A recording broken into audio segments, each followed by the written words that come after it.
안녕하세요. 최근 개봉한 화제작 조커를 보고 왔습니다.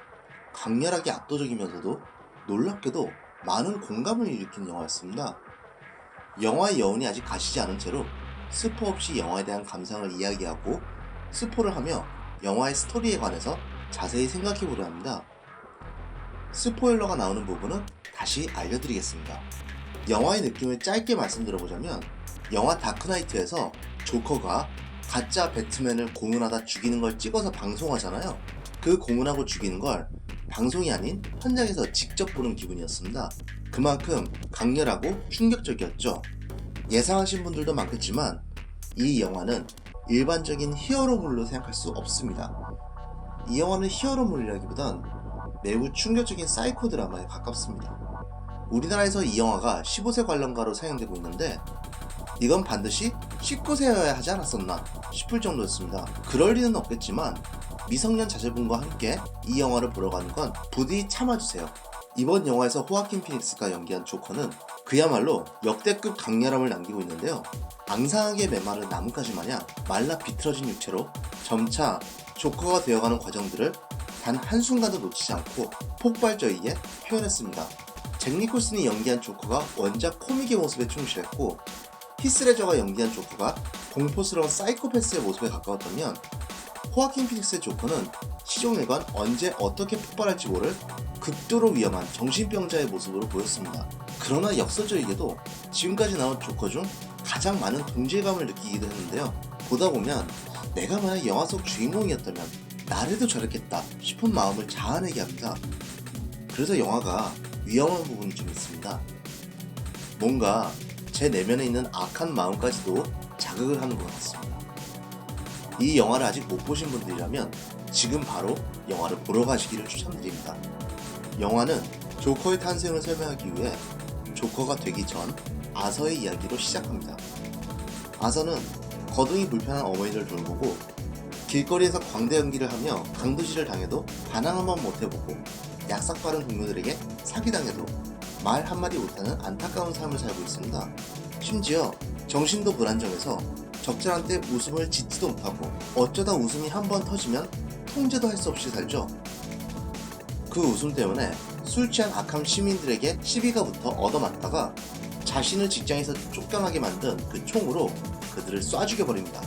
기분이 나빠야 할 텐데 되려 아서는 마음의 평안을 얻은 듯합니다.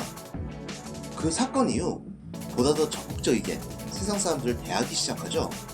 자신을 잘리게 한 직장 동료에게 화도 내고 관심이 가던 옆집 여자와 데이트도 하고 오랫동안 꿈만 꾸던 스탠드업 코미디에 적극적으로 도전하기도 합니다. 상담사에게도 자신이 드디어 이 세상에 존재하는 것만 같다고 말하죠. 아서는 그제서야 본인이 고담시에서 살아갈 방법을 찾은 듯하지만 사회에서 그는 여전히 가난하고 교육도 못 받은 하류층입니다. 배트맨 아빠인 토마스 웨인은 텔레비전에 나와 기득권의 온갖 사회 공헌에도 가난한 사람들을 여전히 범죄자를 옹호하거나 범죄를 저지른다고 비난을 하기도 하죠. 게다가 사랑하는 여자친구라 생각했던 사람은 자신만의 상상이었고 아서가 친아버지라 생각했던 토마스 웨인에게 찾아가니 얻어 터지기만 합니다. 자신이 존경하던 코미디언은 자신의 코미디 영상을 가지고 재미없다고 놀리기까지도 하죠. 그리고 결정타로 아서가 그토록 정신적, 물질적으로 불안정한 삶을 살게 된 이유가 바로 아동학대라는 걸 뒤늦게 안 것이는데요. 어머니의 남자친구들이 아서를 굶기고 때리는 걸 방치만 한 것을 안 후에 완전히 들어버린 아서는 결국 병상에 누운 어머니를 죽여버리게 이르죠. 그 이후에 놀랍게도 아서는 자신의 웃음을 통제할 수 있기 시작하고 정신병 관련된 약도 안 먹고 살 수 있게 됩니다. 영화를 보는 내내 느낀 점들 중 하나가 아서가 살인을 하면 할수록 뭔가 온전한 사람으로 조금씩 성장을 해요. 닥쳐오는 상황에 수동적으로 휩쓸리는 사람에서 적극적으로 상황을 조종하는 사람으로 성장합니다. 살인이라는 사회적으로 용납이 안 되는 방법으로만 성장을 할 수밖에 없는 고담시의 병폐가 결국 아서를 조커로 만들어버린 걸 수 있겠습니다. 애초부터 아서에게 고담시는 사회에 맞춰갈 돈도 정신도 여의치 않았습니다.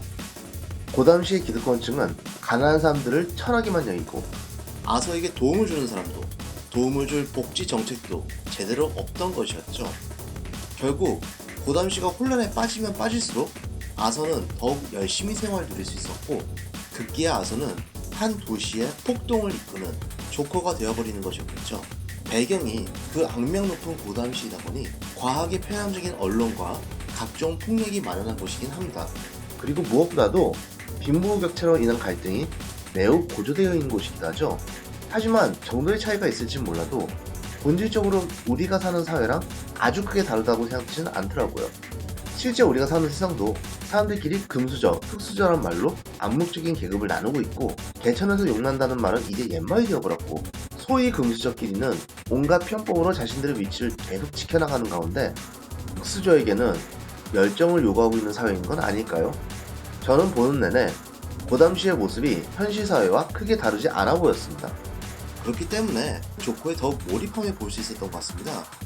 조커처럼 기구한 삶, 피폐한 정신상태를 가진 사람은 극소수겠지만 벗어날 수 없는 현실의 굴레에 좌절하고 사회의 불만을 느껴보는 건 어느 누구는 다 느끼는 일일 테니까요. 영화 속에서는 그 해법으로 폭력과 혼돈을 선택했지만 현실에서는 뭔가 근본적으로 더 나은 사회를 위한 선택을 해야 하지 않을까요? 종합적으로 영화 조커는 고담시라는 현실과 매우 유사한 사회에서 벌어지는 악의 탄생기를 그린 영화입니다. 그 과정이 매우 설득력이 있어 관객들에게 충격을 안겨주고 있죠. 조커의 슬픔과 분노, 그리고 광기를 보고 깊은 여운에 빠지는 이유는 오늘날 우리 사회를 생각 안 할 수 없기 때문일 수도 있겠습니다. 영화 리뷰를 마치겠습니다.